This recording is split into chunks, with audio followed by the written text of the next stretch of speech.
Welcome back to the Centered in the City podcast. Before I jump into today's solo episode, which I can't wait to dive into, I want to let you know that the intention setting party is right around the corner. And if you don't know what it is, well, it is one of my favorite workshops to host because it is this expansive time and space where we get to explore what our heart and our souls want to be creating in the new year. So let's face it, we end the new year and we jump into the next, and there's not really much time for reflection. And reflection is so important for how we get to really learn and integrate. This workshop is designed to create the space to reflect on the past year and then get really clear about what you want to be creating in 2024. So we do a lot of meditation, we'll do some journaling, we'll do some mind mapping, and you'll leave with a roadmap of what you want to be achieving, but most importantly, how you want to be being in all areas of your life. I've had a past attendee attend multiple years in a row, and this last year she said it was the best thing she did for herself in 2023. So give yourself the gift of joining the intention setting party from wherever you are in the world. Sign up with the link in the bio, and there are only a few early bird tickets left. So claim yours now. Otherwise, you can get it at the normal rate of $99. All right, enjoy this episode. I am so happy to be here connecting with you all.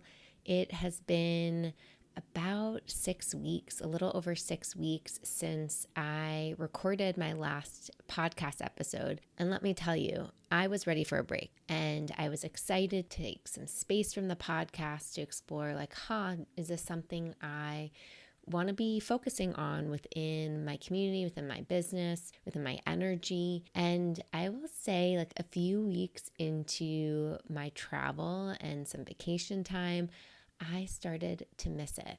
I started to miss communicating with you. I started missing sharing with you. So I am so excited to be back. I actually wasn't planning to be back until the new year, but I wanted to pop into your ears and your heart and your mind to offer some support this holiday season.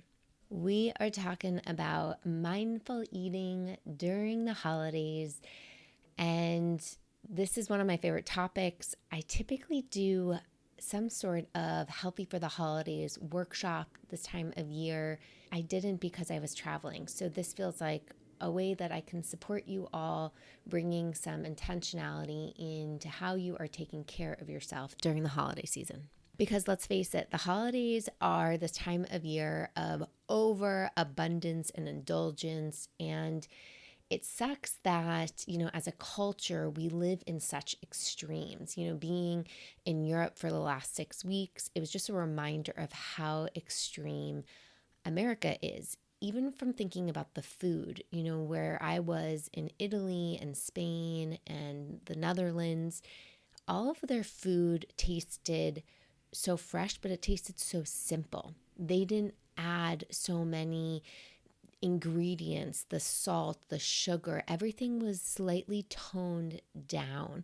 And I noticed my taste buds, being conditioned in American culture and what we eat, wanted the extreme, the intensity of flavor. Holidays are this time of lots of sugar, whether it's in forms of alcohol, sweets, cheeses, right, heavier things because it's winter time here in the Northern Hemisphere and people are typically conditioned to eat more heavier meals. There's just a lot that happens, and it kind of sucks because what I see is that we again go in these extremes where we overindulge in the holiday season, and then right after Christmas time, that space before New Year's, there's this I feel like shit moment, and I'm gonna change myself come the new year. I'm gonna start going to the gym or moving my body or eating differently or not drinking or whatever it is, and we go to this completely other extreme where we're searching, we're hungry for balance in our lives, and we think that we can achieve balance by going to these extreme places. And I'm here to tell you that's not how we practice balance. So, today on the pod, we're going to explore some mindful eating tips and practices that I want to offer you to take into your holiday season, whether you still have holiday parties to attend or just when you are at your celebrations, to hopefully support you feeling more balanced and centered so that at the end of the holiday season, you're feeling really good. So, my first tip is to think about how you want to feel. Now, this might be like, Wade, what do you mean? Or like no shit, Wade. Like, of course, I want to think about how I want to feel. But entering the holiday season, I have found over, my 30 plus years of life is that every year I kind of know what it's going to be like, right? Some sort of flavor. And if I go into it with more intentionality, it helps keep me balanced so that, again, I'm not getting whiplashed by all of these extremes. So I like to, at the beginning of the season, think about, and this for me even starts like before Thanksgiving, thinks about how do I want to feel? Because I am somebody who loves food. I love trying new things. I love being stimulated by the creativity of people's cooking and the sensations and the flavors. Like my brain loves it. It is dopamine. And it's not just dopamine to my brain, it also feels like really nourishing for my heart. However, there's a point where it starts to not feel good. And there's a point where I've been around long enough that I've tried a lot of things that I start to notice what's for me and what's not for me, what's worth it to explore and try and expand my palette and experience, and what really isn't. And kind of it, for me, drops that FOMO, like that fear of missing out. And so that I can be more in what I call MOFO, mindful of future opportunities. We all have different relationships with food.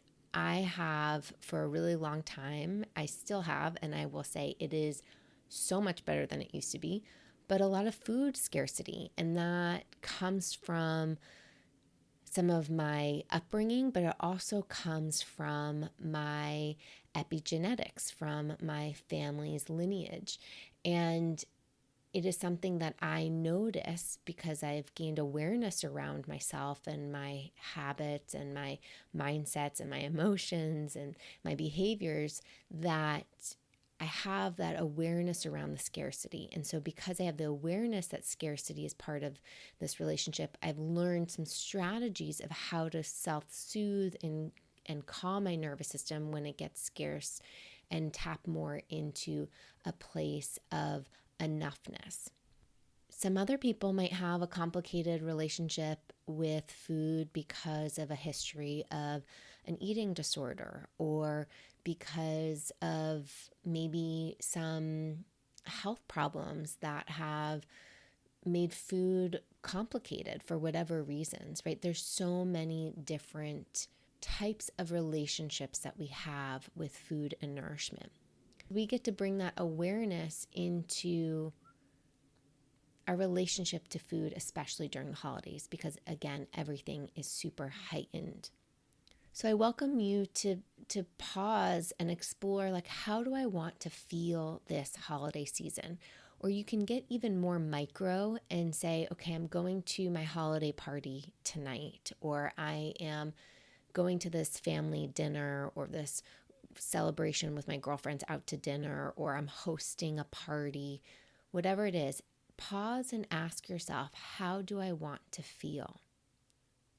How do I want to feel? I want to feel nourished. I want to feel hydrated. I want to feel satiated. I want to feel present. I want to feel calm. Whatever it might be, like think about a few descriptors, not a whole laundry list, but a few descriptors of how you want to feel. And take that time to pause, write it down, and then take a moment to feel it in your body. Like, wow, this is how it feels. And notice how that shows up in your nervous system. Sometimes even when I think about entering a holiday party and thinking about a big buffet table and all those things, like I get a anxious and excited sensation in my body. Right? So that's very stimulating for me. And so just even like noticing that showing up in my body and saying to myself how I want to feel. I want to feel calm. I want to feel nourished. I want to feel present. And when I bring that intention into my body and meet whatever is kind of showing up, they just both get to be there. And as I rest into that sensation that starts to show up in my body, my intention kind of softens it, like it holds it like a blanket. It doesn't push it away, it doesn't make it right or wrong, just gets to be there. And I get to put my focus, my attention on how I want to be feeling, where I want to be showing up. So setting that mindset and setting that body knowing, that body wisdom, that nervous system regulation can be really helpful to just kind of manage the energy, manage the attention. And setting intentions in this way is really helpful because it takes the like restriction and the rules out of it, because we know those typically don't work. When we say like don't drink or don't eat sugar or don't eat the cheese at the table, we typically then are putting our attention on those things. Like we will end up drinking or we will end up eating the cookies because we're putting rules on ourselves and we're putting the attention on the cookie, on the drink, on the cheese. And so that's, of course, what's going to grab our attention. And then that makes it even harder from a place of willpower to resist. So if we put our focus on actually what we do want to be cultivating, what we do want to be feeling, what we do want to be creating, that's where our attention is going. And that will help us inform our choices, right? Because we make action, we take action from our emotions and from our thoughts. And so we want to kind of foster that relationship. The second practice of mindful eating during the holidays is to sit down. Now, if you've done any mindful eating work with me, you know that there's 6 S's of mindful eating that we can practice when we're in kind of a more formal practice. Obviously, it might be hard to think about doing all 6 when you're at a cocktail party or a holiday party. So the one that I want to just offer here that can be helpful is to sit down. And when I say sit down, I am saying when you make a plate, whether it's like hors d'oeuvres or there's a buffet, or maybe you're actually having a dinner, a proper dinner, is to sit down and to fully be with your food while you are at this holiday event. Again, there's so much happening around the holiday parties. There's so much stimulation. There's music, there's lights, there's presents, there's a lot of color, there's noise. People are rowdy because maybe they're drinking and they're happy and they're jolly, and there's might be kids there, right? There's just a lot of joyful, hopefully chaos, and just also a lot of energy and emotions and movement. So it can be really overstimulating for us. And when things are overstimulating, we have a harder time paying attention, right? We have a harder time focusing what we are doing in one moment, doing one thing at a time, since we know it's hard for the brain to multitask. So sitting offers us this opportunity to make a plate, whatever that is, putting some hors d'oeuvres on our plate and thinking about, what's going to feel good, connecting to our intention. How do we want to eat and nourish our body with alignment to our intention? So what from this plate is going to help me feel calm or hydrated or present? And just being mindful of that. And so filling the plate with whatever that is, and then going to a corner or a table or a little cocktail table, or, and taking that moment to to pause and enjoy. Now, I'm not saying like put yourself in the corner and don't talk to anybody. I'm saying really just take that moment to pause with yourself, to slow down. If a friend comes over and sits with you or grabs a drink next to you and talks while you're eating, great. Enjoy that conversation, that connection while you're also eating. But taking that moment to sit, to find a seat to the best of your ability, even if you have to stand, finding your feet, right? Really feeling that sense of groundedness will help you pay attention to what your body is actually wanting to eat and when you're full and what feels like enough for your physical body. And it's really interesting because sometimes when I've explored this with clients, they notice they don't know what full actually feels like, because sometimes we're so conditioned that full means we're stuffed. We're like needing to unbutton our pants full. But really full can kind of be like when we're at 80, 90%, right? When the tank is full, like, yes, could we pack more in? Is there a little bit of room? Yes, but we're at that full line, right? Where there's enough for our body to feel nourished, to feel satiated. The busyness, the fullness, the many layers of the holidays invites us to bring in our mindfulness practice in these informal ways. We might not have the time or the space to have a formal meditation practice, sitting practice, but maybe we can practice more mindful eating here. And so taking that opportunity to just slow down, even if it's like 5%, and bring that intentionality to each bite, each chew, each item you put on your plate, connecting you back to that intention. The third tip I want to offer around mindful eating is to think about bringing a dish, a drink, whatever you are contributing to a holiday party, what you want, what you are craving. So for instance, if you are somebody who doesn't want to really drink, don't feel pressured to bring a bottle of wine just because that's kind of the thing to bring. Maybe you can bring a couple of different sparkling waters, or you can make a fun mocktail. Whatever it is, you can kind of get creative so that you know you have what you seek at those holiday parties. So for instance, I'm somebody that typically will bring a side dish of a veggie or a salad because I know I want to make sure that there's vegetables there. And that's typically not present in a lot of meal spreads. There's maybe some, baby carrots or raw broccoli, right? The crudité platter. And if that's what there is, then that's what there is. Great. There's some veggies.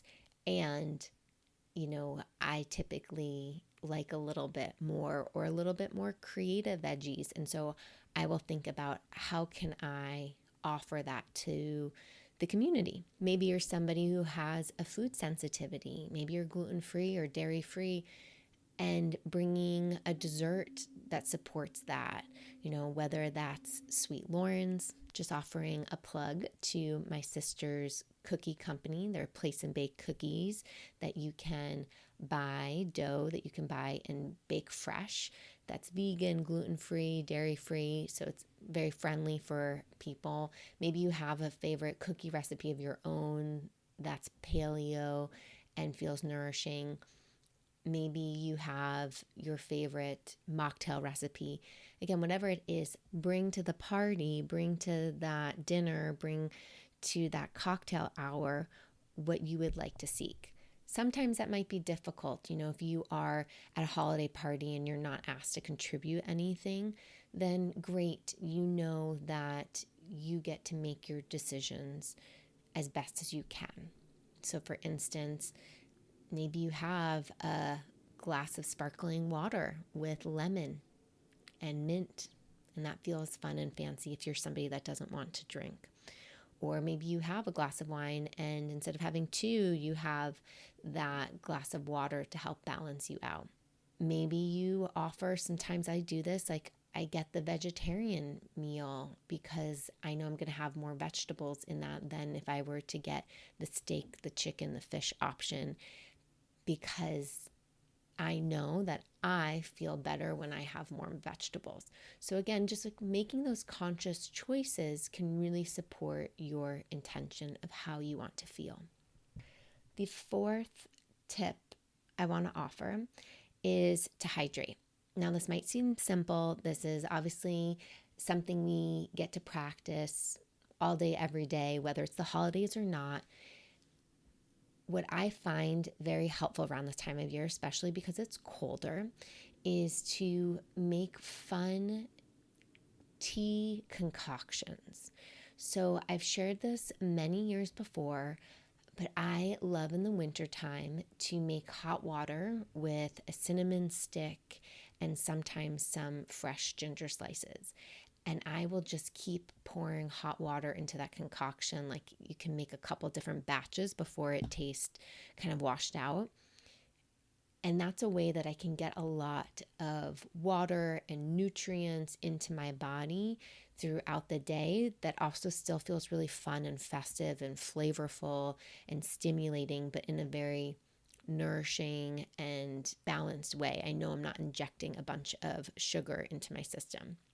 It also feels really good for me to have the freshness of those ingredients versus just tea.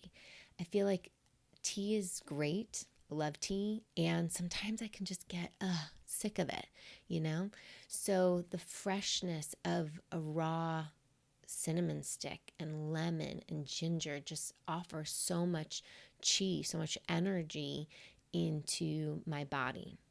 Another yummy combination that I'm excited to try, I haven't tried it yet.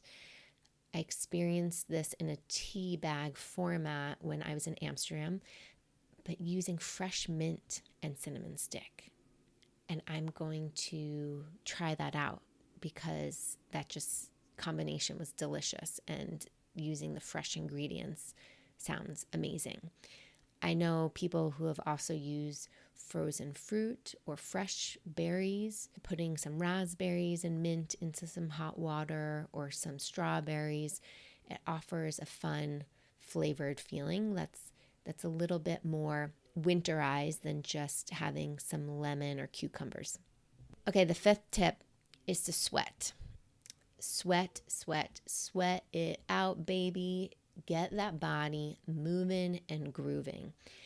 I know with the weather being maybe grosser or colder or wetter or damper outside, there's just more resistance to want to travel or commute to the gym or to wake up early or to go outside and get wet or whatever it is. There's so many excuses we can create for ourselves. But sweat, like get your body sweating, processing. We need to sweat. Sweating is so good for you. And sometimes, if you're somebody who just does yoga or Pilates or a gentle walk, you might not be getting enough sweat out. So there's options to mix it up and maybe try running, try getting your cardio up, bike riding, joining a spin class, Peloton class, or maybe that's taking a hot bath at night and sweating it out. If you're somebody who has access to a sauna or steam room or steam shower, sweating it out. Try to sweat at least 3 times a week so that you're really just purifying your system, getting out any toxins. It's also a great way to release the body. If you drink too much the night before, like that next morning, sweat it out, get that out of your body. Rebalance yourself as soon and as best as you can. The sixth and last mindful eating tip that I will offer you, this might be one of the most important tips, is just to practice kindness. Kindness when you're choosing what to fuel your body with. And what I mean by that is to think about food choices that feel kind to your body. For each person, you experience a relationship with food differently. So what might be kind to one person's body might not necessarily be kind to somebody else's. And so this is an invitation to get curious about your relationship to food and nourishment and explore what would be kind. And knowing the body might want something different, or what feels kind one day might not feel kind the next. And so it's a practice in being present and curious of like, what would feel kind? And sometimes we think we know, we think that goat cheese will feel kind on our body, and we have some, and it actually doesn't. And that's okay. That is learning. That's an ability to be present and stay curious to even notice how it feels in the body. And then maybe even be kind after that. After knowing a food choice maybe wasn't quote unquote the best, may we still offer kindness to ourselves. Be really kind and nourishing, knowing that the body isn't something to be punished. The body isn't something to be manipulated. But this body we live in, this body that's this vehicle, is such a gift. Staying curious to what feels kind really helps us give our body a gift. There's so much in American culture, diet culture, around starving ourselves until we have that indulgent dinner and going balls to the wall then, or feeling like we have to have cheat days, or needing to work out extra hard to be extra hungry for dinner. Whatever it might be, there's this kind of beliefs that we have to do something in order to deserve something. And I'm here to tell you in your body that you don't. There's nothing that you need to be doing to let your body deserve what it wants. And so may you give yourself one of the biggest gifts is to just slow down and listen.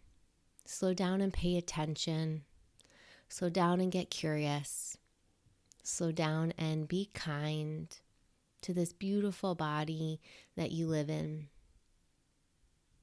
Thank you so much for listening to today's podcast. I hope it's helpful. I'd love to hear from you. Feel free to leave a voice memo at centeredinthecity.com. Feel free to find me on Instagram at OneWade. Share your biggest takeaways around a practice that you're wanting to play with this holiday season to support you slowing down and practicing maybe just a little bit more mindful eating. Again, it's not about being perfect. It is a journey. Thanks for being here. So grateful for you.